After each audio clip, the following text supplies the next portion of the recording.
Hello, you're welcome back to the National Concert Hall. So, we are here, if you're just tuning in, we're at the National Concert Hall. We have Graeme Souness and Brian Kerr and Niall Quinn and Kevin Kilbane. They'll be part of Virgin Media Sports coverage of Liverpool Bayern Munich tomorrow. We'll preview that game in just a moment. I have good news if you're here. So we have a giveaway. This is a one for everybody in the audience type deal. Everybody here is now getting Virgin Media Sport via the Virgin Media TV Anywhere app for free. So you're all getting that on your phones. You get Virgin Media on your phones. And if you already have it, if you're already a Virgin Media TV customer, you can give it to a mate or a family member for free. So isn't that nice? Thank you, Virgin Media.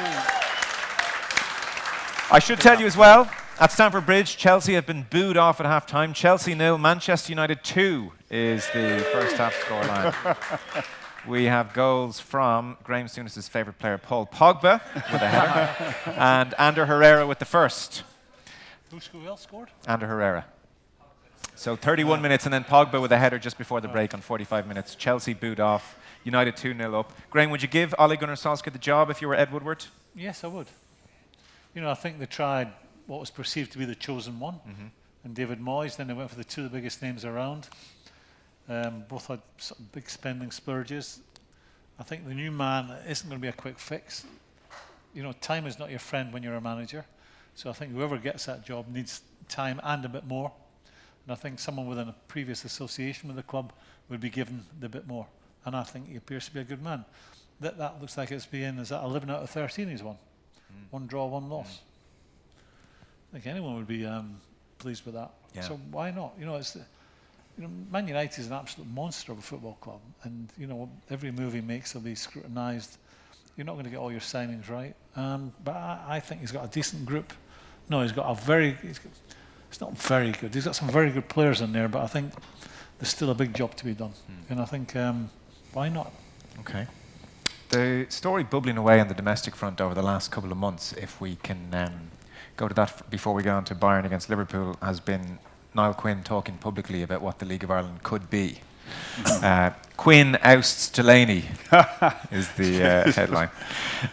So, in so much as you can, because I'm trying to read and follow the story, and you've given different bits and bobs of and parts of the vision, I suppose, of what you're trying to do. If for somebody who's been half following it, can you explain in a line or two what it is you're trying to do, or what it is you're hoping to do? So first of all, I spoke about it. Brian would be very passionate about it, and when I got working with Virgin Media, we found ourselves talking about it a lot off air and then again on air when the whole Martin O'Neill, Roy Keane situation was coming to an end, and everybody was saying the problem in Irish football at the top. And I said, well, let's have a look at the rest of it here. And that's when I started to look at it quite closely, I suppose, and finding out stuff about it and meeting people. And then it became quite obvious that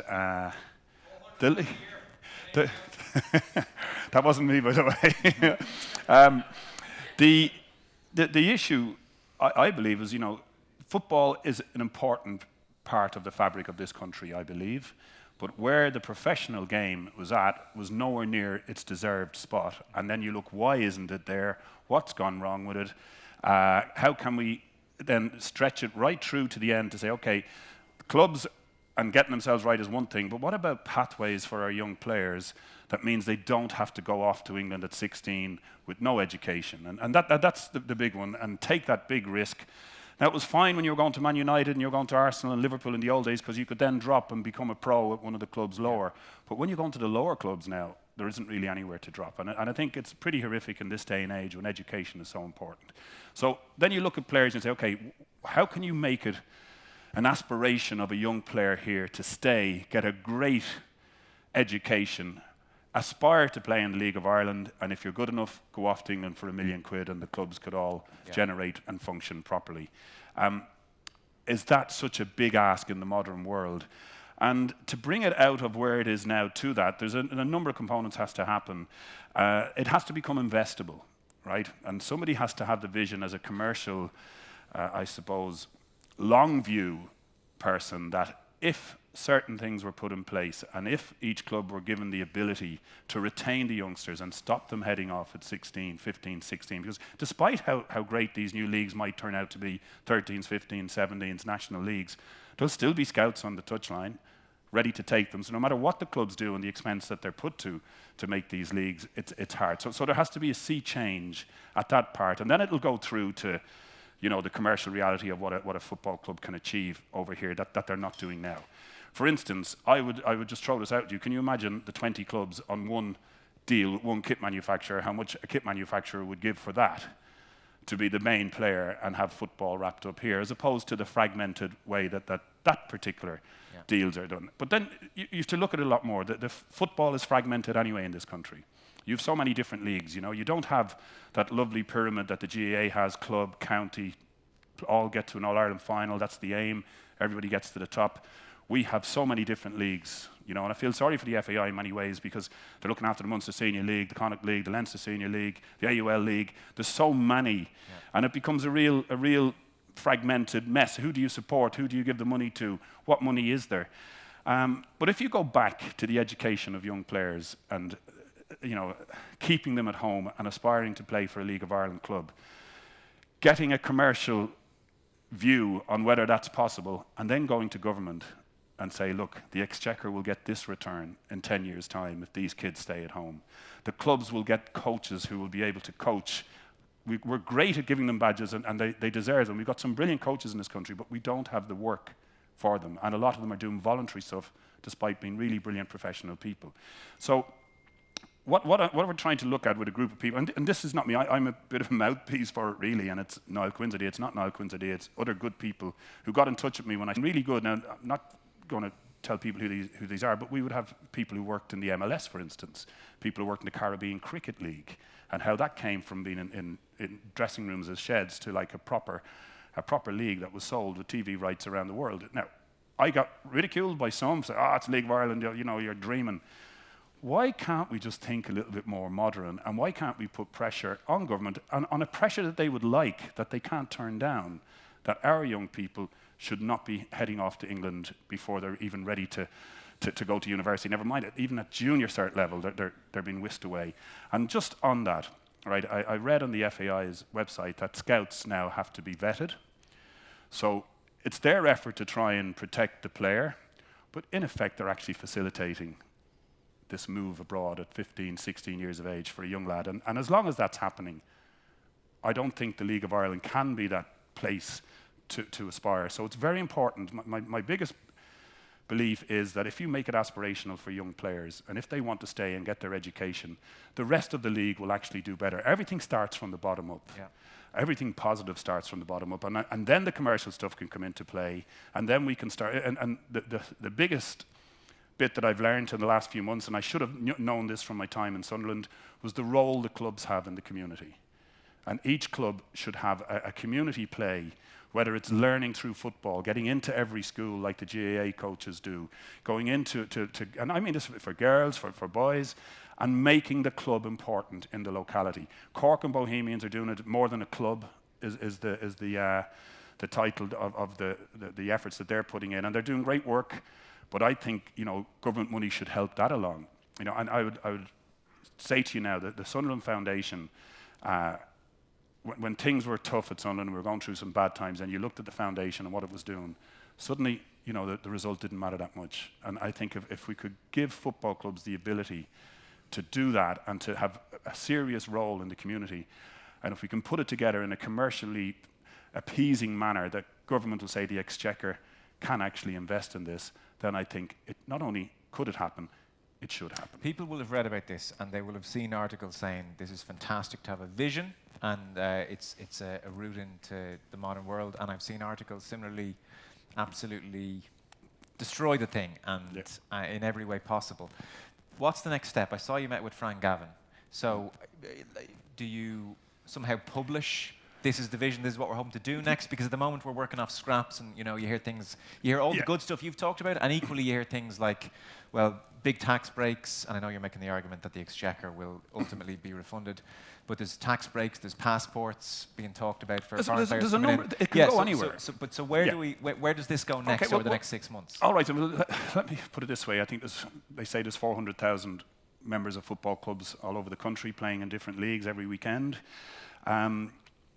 I would compare that to the film industry, and I'd ask you how many people benefited from the tax breaks given to the film industry. It's great that it happened, and I'm not knocking it, you know, but for all the millions that were created for the film industry, and the film industry is thriving here, did it help 200, 400, 800 people? I don't know.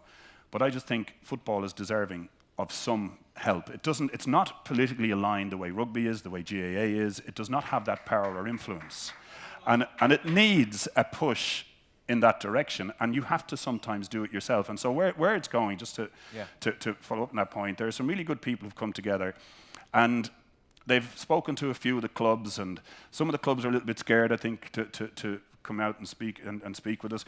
But the area that's really interesting, I suppose, is the commercial viability of all this. Okay, and with that, I know the FAI have I think they've something going on with Deloitte at the moment with the clubs, and to say how it might get better, and Deloitte are looking at it on behalf of the FAI. Well, what our group is doing, we'll probably have we do have, sorry, I should say, we would have another group as well known as Deloitte to look at it independently and see what can match up. And this is not anti-FAI against the FAI, this is to go in and increase the voice. Okay, so this is not a fight with the FAI, this is to say, look, this could happen, you're saying this is the way you want it, we're saying this could happen, then it's the time to get it out there and see what people think. Yeah. And I hope that politicians with the ability, with the keys to the bank, would look on football as deserving of a break, because the very fabric of football is in question here in this country, because we're only going to get worse and worse. The Declan Rice thing and what that thrown up, about players born away from here and what they can do, that hurts. But you know what really hurts? When you look back, and I got some great information from a guy, I won't name him here now, but who's doing a doctorate. He gave me some great information on the players who have stayed at home trying to get into under 17, under 19 teams, under 21 teams. And over the last 30 years, they get to play in the odd friendly. But the amount of players who are just in an academy in England, just because they got to an academy, come and play in all the other matches, it means the aspirations here are stemmed already. And until we stop that, I have great faith that Stephen Kenny will actually do his bit to stop that. But there has to be more. And if our view that we take, the professional commercial view that will be brought on soon, and we'll bring that to the FAI, and if the FAI's piece with Deloitte, if it can marry up and if there can be pressure put on, then we've all done something right. Okay. There's no row with the FAI, and yes, we met Fran and he explained everything about the 13, 15, 17s, where they go. But as long as there's a scout on the touchline taking them at 15, 16, and it's very hard. I speak to parents all the time. It's very hard to say to somebody, leave them at home, don't go for it. But it's getting easier because they're going to Tranmere, they're going to Southend. They're not going to Manchester United, and we have to have something better in place. Brian, the clock's coming against us, so can you give us a word on Brian's proposals, or on Niall's proposals, what you know of them? Because it was fairly clear, we spoke to you a couple of weeks ago on the show, and you do feel the game has been mismanaged here on various fronts. So talk to us about what Niall's talking about. Well, just to do a geographical correction on my earlier thing, Chisinau is in Moldova, not in Azerbaijan. So sorry if that had nothing to do with it. Niall's proposal is not to move the league to Moldova or Chisinau, but just so nobody is too busy on Twitter saying your man never went to his geography in school. I actually did. I did well in geography in medieval cert. Niall, you'd have been proud of me, but then I didn't become a player. I literally just said the clock is against us. That is what you've taken me. I was dodging the bullet because he expressed the whole picture so well. Well, give us a minute or two. Okay, I'll tell you. Yeah. FAI having a ban, in my opinion. Can't fund the leagues that they're trying to run at the moment. The money around the league is so poor. The fact that £110,000 is the prize money for winning the league is abysmal and disgraceful. They have forced the 13s, 15s, 17s, 19s on the club. Given that it's a good idea that the best players should be playing against each other at a good level, I agree with that, 15, 17, but there should be leagues in between. Yeah. You can't run that in between. If the club's having a ban and the association having a ban, no one has a ban. Yeah. So how do you do it? How do you bring teams all around the country? How do you pay the proper coaches? We have I would say the dearest coaching courses almost in Europe here in Ireland. If anyone wants to get a coaching badge, and many of you have applied to do a coaching course under the FAI, they are so expensive, they are prohibitive to do coaching courses. So good people don't get to do the coaching courses. But anyway, when you do get qualifications, there's no work, there's no industry because the clubs can't pay. The best coaches should be working with the youngest players. Yeah. Now, you know, that might sound mad, but that's how it should Yeah. be. The best, the people that you remember most is probably the first coach that you had at schoolboy level, apart from him, because he had some of the greatest fellas ever managed in the game. But we all remember the guy who was good to us, or the girl who was good to us when we were kids. We need to have better coaches at the younger age groups. We need to have talented, enthusiastic people who have a bit of brilliance and potential about them, working right across the board with the best players, but not necessarily in the League of Ireland clubs at 13, because we're creating elitism at 13 that's putting off the other kids playing. If you haven't got into a League of Ireland club now for the under 13s, what's your incentive? Where do you go? When I was playing, you were playing. You could get the 17, 18, and if you hadn't made it or got to England or got to the international team, you could still say, well, I might get into the first team soon, and then I could go on from there. Now the cut-off is going down to 15 to 13 years of age. You're saying if you haven't made it 14, but there needs to be a vibrancy about it. Needs to be, look at, here was one of the maddest ones ever. The FAI decided to launch our league last Tuesday when the league was starting on Friday night. What was happening on Tuesday? Manchester United was on Virgin Media that particular night. The Declan Rice thing breaks out. And it's buried. The fact the league was starting. But still, Kevin was at the match Friday night. We were in Inchicore. Place was packed. Yeah. Great crowds for the first match of the season. But why can't they use their noggins a bit? Use their brains a bit and say... That's a Scottish word. Scottish word, noggin. All right, we're back on. So we're back in tune. We're back. So why can't they be inventive? A more specific question. The FAI currently own the league, run the league. Would you like the league to leave the FAI? I think the FAI would actually be relieved. I think in some ways they're kind of pleased about what Niall has been saying, because it's kind of taken a little bit like we might have a get out here, because I think they see it as a burden. They don't have people properly assigned only to doing the job of the league. They're doing so many different jobs in the same association. They're not specific around the job about the league in itself, which is kind of mad. It's our best league, our top league. Most the people who follow it or who are interested in it. I mean, I saw a piece in Ireland, the Times Ireland early this morning. I was reading it at Madness at 5 a.m. That lad Royce is the second name as well, and he said the current Irish captain and probably the next Irish captain came out of the League of Ireland, as did Paul McGrath and Roy Keane. And just that sentence stood out for me. I said, yeah, that's true. Seamus Coleman and probably the next fella, Matt Doherty, if he's going to be made captain. And the next fella might well come out of it. Yeah. But why don't we display care and attention and love for it and enthusiasm and put people in to run it? That's their fixation to make it massive, to make it that's not just the cult following that it is at the moment, which is a kind of a cult following that all came out on the one night last Friday night around the league. But it has so much more potential. We need it, as Niall said, to develop the players. We cannot depend on the English clubs anymore. They're not going in the numbers, and we need to educate those. We need to provide a proper educational structure for those players, that we prevent a situation where they come back and they fall between the gaps and they come back embarrassed here and sneaking under the table. Yeah. We need to rule that out as an option, that either they go when they're good enough to get into the first teams and the clubs are properly compensated, and they go with the education that gives them a backstop, that when they come back into the situation here, they have somewhere to go. A very last one. Are you hopeful that what Niall Quinn has been advocating will happen? Am I hopeful? I am very hopeful, because he has done so much in the game. He has so much experience in the game as a player, as a great player at a top level with the international team, and what he did as a short-term manager but as a chairman in a club that was struggling at the time. And yeah, you know, I met him coming back Manchester City 2 weeks ago. The Chelsea Manchester City match, he's over at Manchester City to do something where one of the supporters, he was one of his all-time favourite players, and wanted to meet, and he's doing something for him that, so he's still so highly respecting the game up there.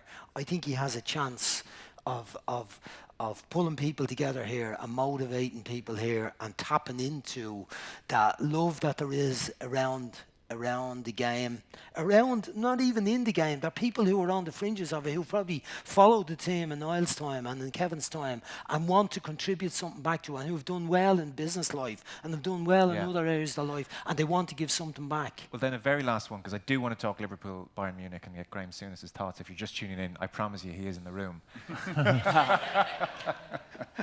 Now, just to be clear, and again, because it is tricky to analyse your plan when there's not a full vision. Do you want the league away from the FAI? And if so, who owns the league? I think there's a lot of work to go in from independent company to look at the possibility of that. Not an FAI report, but somebody that they're paying. A totally separate company. And we've got that. We've arranged for that to happen with a little group of people who are just, I suppose, real decent people who want to see something better.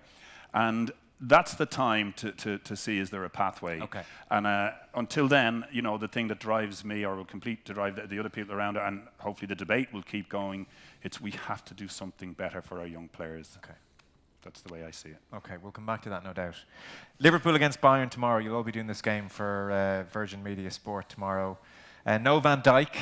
That's the headline news. And it would seem as well they're also missing Lovren and Joe Gomez. So it will be Matip. And there's talk of Fabinho going back in central defence. Does that worry you, for starters? Yeah, I think we've seen the difference that Van Dijk makes. Without him, they will be more vulnerable. That's without a shadow of a doubt. Fabinho, he might be more of a defender than he is a midfield player. I think he's a fairly run-of-the-mill central midfield player when he plays. Does a decent job, not terribly creative. Yeah, I'd like Van Dijk to have been playing, because you don't have to play well. If he's in your team, you can nick games. And I think with him missing, there's a hole there, a very big hole, that without him, as we saw previous to him arriving, that you know, Liverpool are vulnerable. So I think he's a major miss. If you were saying to me prior to the game, who would you not want to play in that game? Any of the front three you get away with. He's the one player I think you pick to say we just cannot afford to be without him. So it is a worry.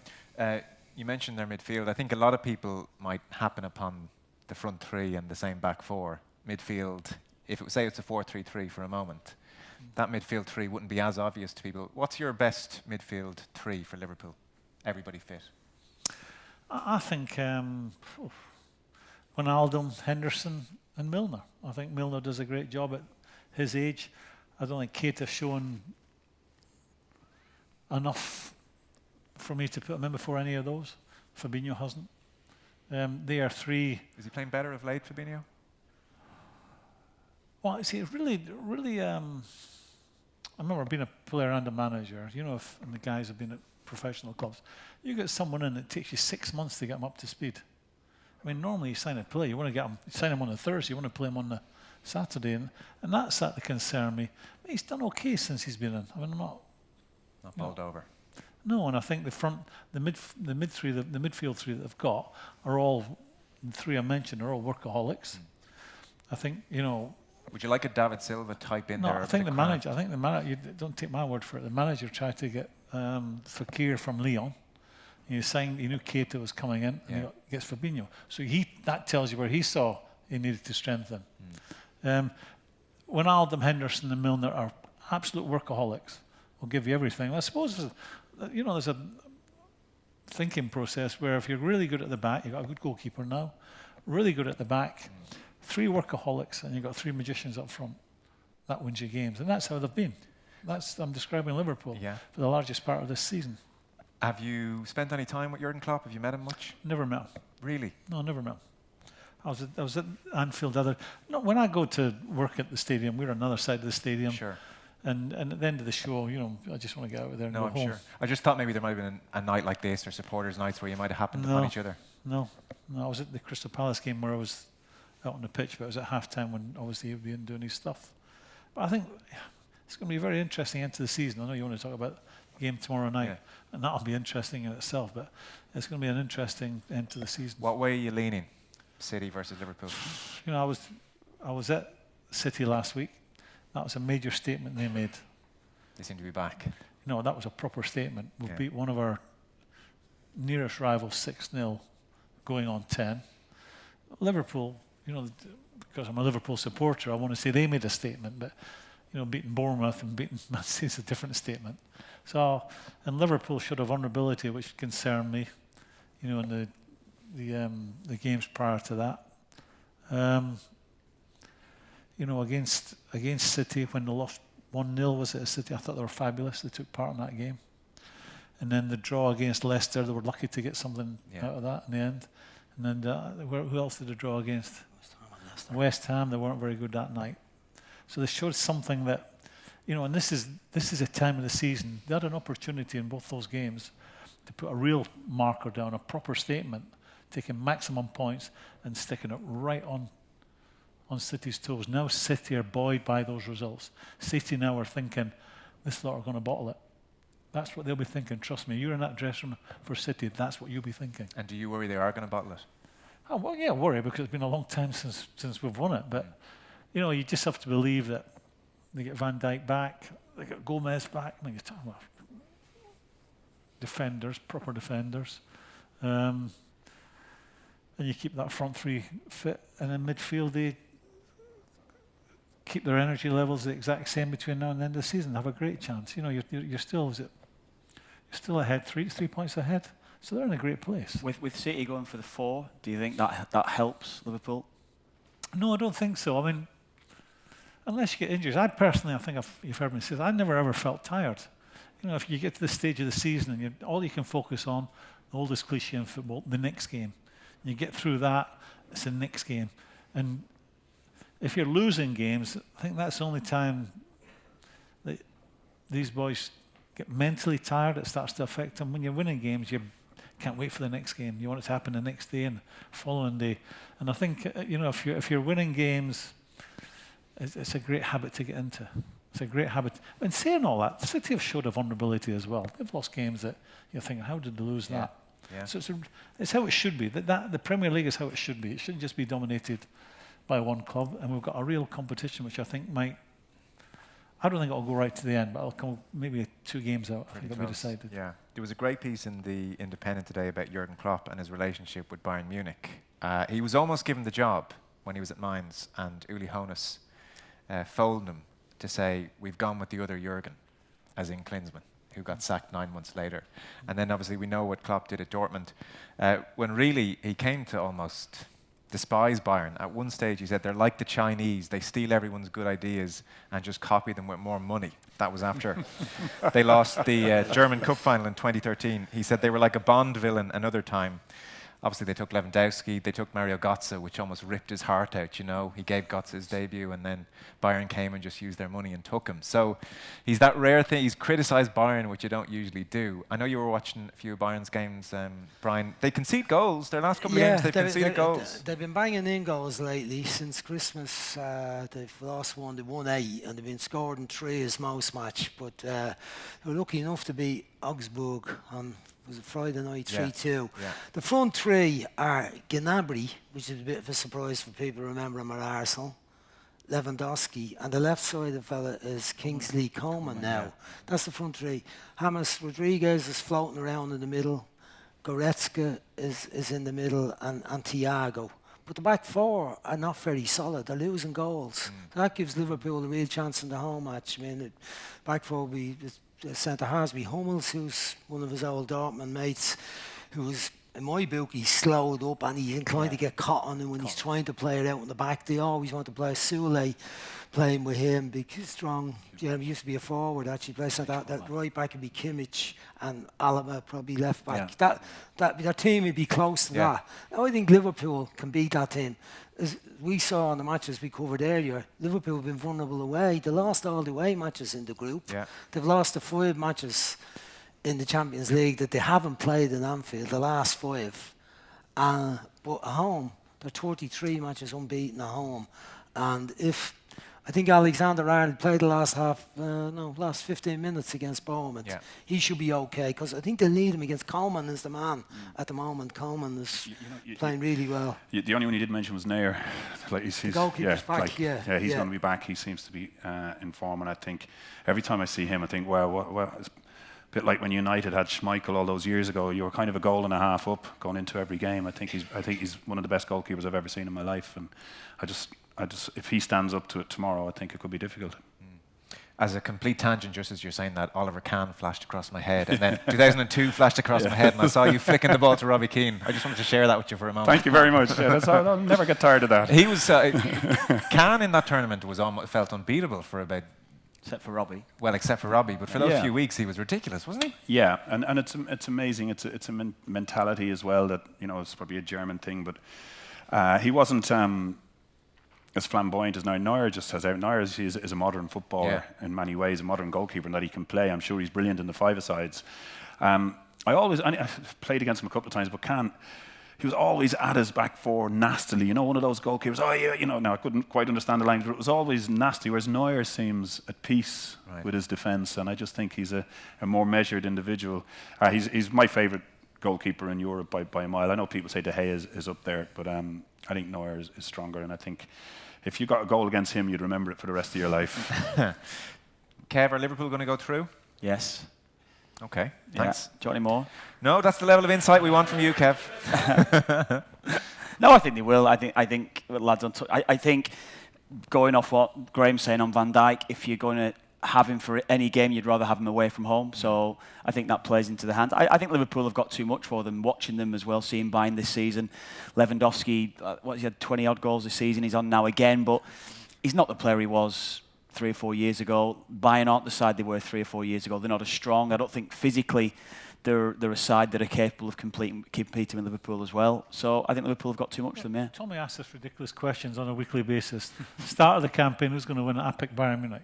Why did I pick them? It was on the strength of the semi-final performances against Real Madrid. I thought they're fantastic. Should have beaten Real Madrid in both games. And then, I know 6 months is a long time in football. Last week, watching Tottenham play the leaders of the Bundesliga, I don't know, we talk when we're doing the show, and then you think about afterwards what you've said and what you should have said and possibly have said. And my sort of thinking of that game afterwards was, how good is the Bundesliga? It's as if Dortmund played and they were dominant in the first half, and then the start of the second half, 46, they conceded a goal, and they played, and nothing changed. And then they played, just nice football, just no aggro in it. And we have to be careful we don't go down that road because of the way it's now being refereed. But it was just a nice game of football they played. They had their moments. I never saw anyone point a finger. I never saw anyone fall out. Did anyone get a card other than maybe pulling a shirt? At most, I didn't see any. Real, I think if you've watched German football, German football's been like that for the last 5 or 6 years. There's been a remit within the coaching system. Yeah, it is. And apart attacking football. Apart from Bayern Munich, the German teams have done very poorly in Europe. There's been some hidings for the likes of Leverkusen and Dortmund in recent seasons. So I think there's a doubt about the strength of it when they come. I mean, they haven't been in touch, apart from Bayern Munich, who did give Real Madrid and dominated both the games and most of the chances in the 2 matches last year and lost. I feel they've been weak comparison to even Atletico Madrid, Barcelona, Real Madrid. They haven't been near that level. The English teams this year look like they're better than them. Well, better. A lot more fire. With the English game is there's a lot more aggro in it. That's how it should be. If you're going to win the big things, you got to be full of it. And I just saw that German team.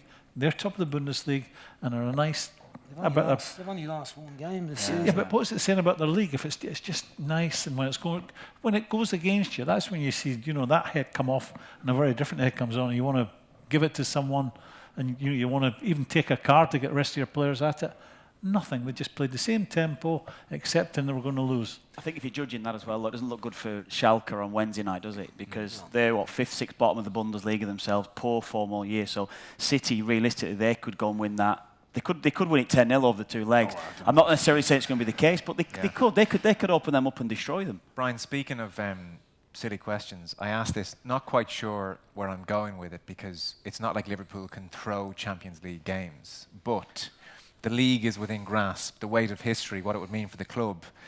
A Champions League campaign which went to semi-final, final will be very demanding as well. Can they manage to do both? Well, I think they'll have a go at doing both, but I think if you give They have to have a go at doing both, don't they? Liverpool's, They can't just, you can't say, well, we put out a weekend team now, it's the League Cup or the Yeah. FA Cup, we're playing Wolves and we're looking at the next league game. I mean, there's Manchester United and Everton coming up soon in the league, and the other big game will be the Spurs, I think, at home as well, haven't they, as the league goes on. Other than that, the rest of the teams, you'd say... It's a big game. Yeah, Maybe they're for biggest. Sure, Man United, well, but will they put more of an emphasis on one rather than the other? I don't think they can. I think they'd be kind of boxing off, hope to do enough to beat Bayern Munich in the home game, that the second game is not as bad as it worked out for them last year, where it became touch and go, the semi-final. Roma, wasn't it? One game at a time, that's all you can do. But in the league, I think if you ask the Liverpool supporters here which competition would they like to win more, they'd want to win the league, but I don't think the players or the manager will have that approach. When we were winning both, sorry. They always, the league was the main thing. That said more about you as a team. You know, you've weathered the 9 months better than But for Manchester City at the moment, it may be opposite, yeah. it's probably the other way around, that to win the Champions League for them, because they've never won before, is probably more important to them. And can they manage both, do you think, Graeme, with the squad they have, or will it cost them? I come back to it. Just take one game at a time. They can't say now. Jurgen can't say now. Got Bayern at the week tomorrow night. On Saturday we've got maybe their toughest away game on paper anyway, because it always is. It doesn't matter where Man United are in the league. Yeah. That is not an easy game. Not an easy game for Liverpool. And you can't say, well, I'll rest a couple because we've got Man United. They've just got. They're at the stage now. They have to win every game. This is our hardest game, this one on Tuesday. Let's get through that and see where we are in terms of injury and where we are with other things. But it's strongest team now. For me, it has to be strongest team. You can't be picking games and thinking, West Ham away, we'll win that, won't we? Leicester at home, we're going to win that, won't we? You just can't pick and choose. When you were playing in your day, when you were going towards leagues, I guess because Anfield was more used to them, there wouldn't have been the same pressure cooker. We saw it a little bit when Brendan Rodgers was almost on the cusp of doing it the Steven Gerrard slip year. There was almost this atmosphere outside the stadium, the pressure and the bus being greeted, and it was this emotional thing. In your day, it couldn't have been that intense, I presume. No, well, it must have been, but I can't remember us bottling it. I can remember maybe my last year we lost at Stoke. We're about 3 or 4 games out, and there was away from home was hell in the dressing room. But that's how that passion showed itself. How that built, and then we won it comfortably in the end. But I can never remember us thinking, if we had a bad spell, it came earlier in the season. Okay. And then once we went on a roll, they just couldn't stop us. And the crowd believed in us. I don't know if there's any nervousness coming from the crowd. Okay. In our day, they believed in us because, we'll win it this year. We won it last year, we'll win it next year. Yeah. And the crowd just believed in us, and that's a great thing. And how has the atmosphere changed at Anfield? You see the pictures of the bus arriving and flares going off. Well, maybe that's what I'm saying. Was that there in your day? No. The bus would just rock up and you'd be fine? No, they just had so much confidence that we were going to, they can do what they want, but we'll win. And if we went a goal down, there was no nervousness from the crowd. We just kept playing it and it'd be right. I mean, the lads will tell you, Liverpool is a hard place to go and get a result, isn't it? I mean, I didn't always play for Liverpool. When I went there with Middlesbrough, it's a hard place to dig a result out. And even when they're not flying, the way the crowd are, the tightness of the pitch, or it seems to be tight with the stands, it's a hard place for anyone to go there and dig a result out. Graeme, just on that, just looking back now, and I kind of dug up a few more memories of mine. one of the great things I remember, we put a good performance in at Anfield one day, and the Liverpool fans clapped us off at City. We drew 2-2 when you had Lawrence and Hansen, all those great players, and the Liverpool crowd clapped us off the pitch, which you never saw. There was no hatred, there was no animosity. They just said, hey, well done, you guys. And we got a round of applause from Liverpool, and we went home. And to this day, it's kind of, oof. Because they were the masters, they were the crowd that had it, and they didn't have that pressure, as you say. Whereas now, the new generation, they ain't seen them win it. They're nervous wrecks. When we drew there, they would do a lap of honour. I think that's what I'm saying. It was incredible, and Anfield always holds that. And it'll be great to see. Look, I have Man City, history with me as well, and their world now probably needs the Champions League to happen. And I don't know. I mean, obviously, want it all four as a former Man City player, but I think nobody would grumble too much if City got the Champions League, and if Liverpool got the title. I think that would be a wonderful result for the football in the Premier League. Right now.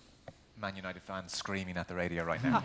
That's a difficult shout for what them, are they isn't going it? to win? It's a nightmare. They don't know what to do. Shout. Do they want it? We've got United supporters in here. Any United fans? So do you want Liverpool or City to win the league? Give me a word for Liverpool. Tottenham. The good news is you're still 2-0 up on Chelsea. 74 minutes gone. Did you have a song at Anfield? Was there a Graeme Souness song?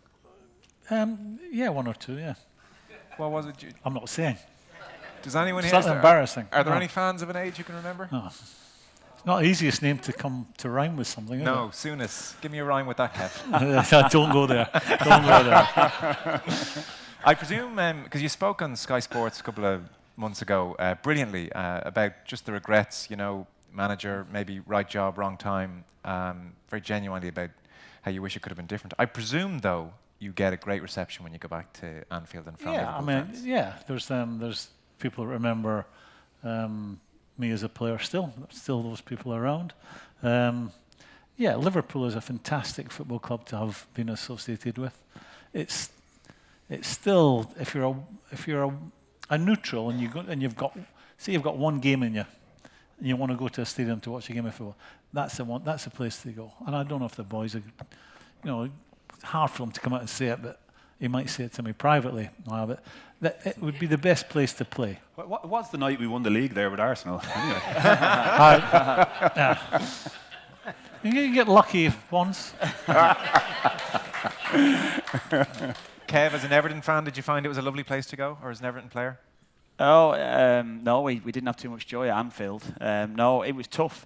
My first game was actually at Sunderland, first time I played at Anfield, and we actually got a draw. I think Kev Phillips scored 2 that day, so that was my first experience of Anfield. But no, with Everton, I don't think we actually got anything there once. No, I think we had a terrible record there. Out of the 4 games, I think that I'd played there, yeah. And what did you tend to hear as you stood on the sideline from the Liverpool fans? Oh, God, Jesus Christ, you tramp, you this. Honestly, I used to get called everything, honestly.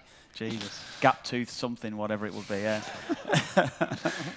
You mentioned Kevin Phillips. Did you and Phillips click from minute one? It had that feel. Well, I tell you, David Connolly was meant to come to Sunderland, and we were all waiting for him to join from Watford. And Kevin Phillips came instead. At the last minute, Graham Taylor wouldn't sell David Connolly, and Kevin Phillips came up, and we were kind of saying, oh, who's this lad? It was 400 grand, which, no one knew what he was. And then there was an article in the paper saying he was stacking shelves in Tesco's 2 or 3 years earlier, Right. What age was he then? He's about 21, I'd say, was he? 22. He'd been to Southampton as a kid as a fullback and didn't make it, and then he kind of found his way. Baldock Town, he played with Ian Allinson, my old Arsenal teammate, was manager of Baldock Town, and sold him to Watford for 10 grand.